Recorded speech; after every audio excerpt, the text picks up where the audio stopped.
Hey, I'm the Pixel Pundit, and today we're diving into RimWorld, a colony simulation where you're less of a leader and more of a glorified babysitter for a bunch of semi-competent survivors with tragic backstories and absolutely no chill.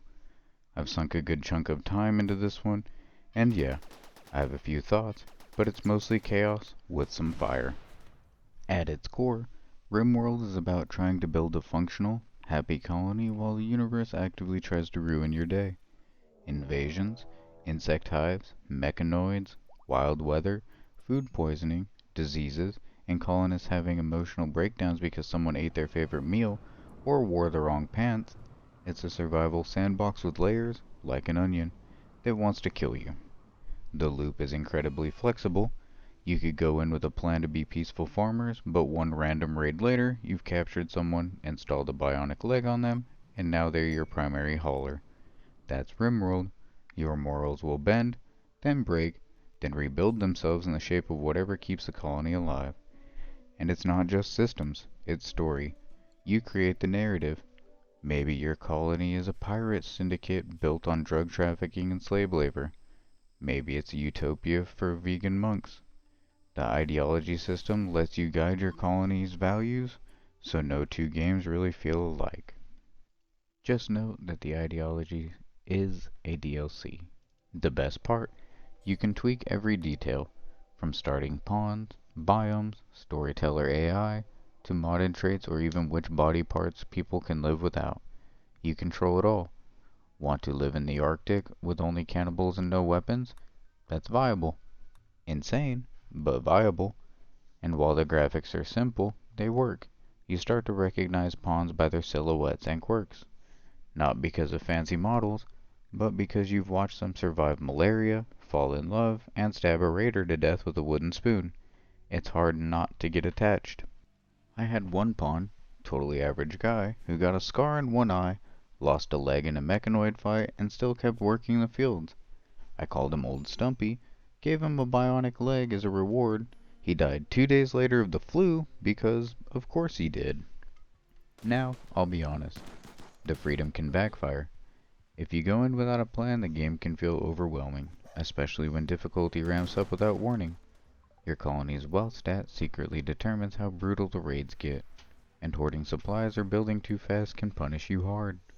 It's one of those learn the hard way mechanics that isn't explained up front. And okay, confession time. I Alt F4'd more than once when a favorite pawn died.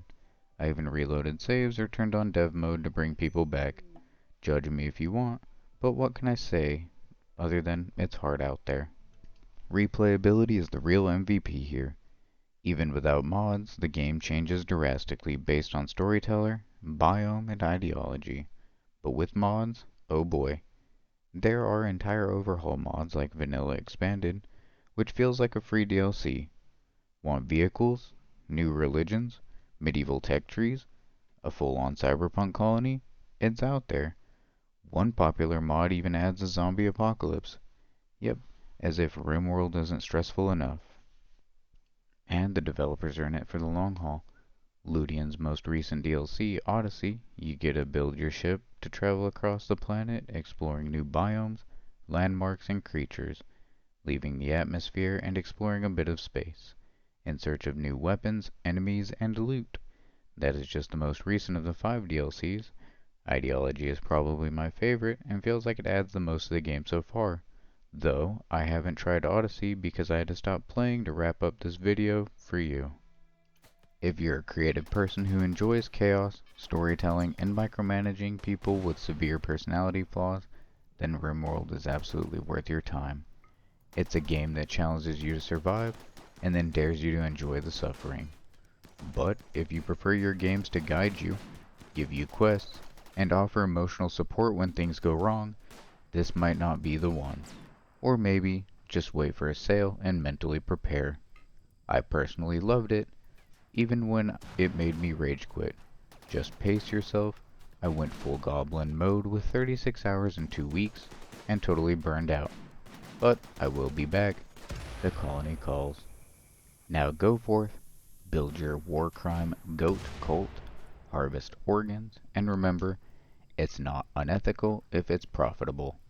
I'm the Pixel Pundit, and if you thought this game was brutal, just wait. Next, we dive into hell. Literally.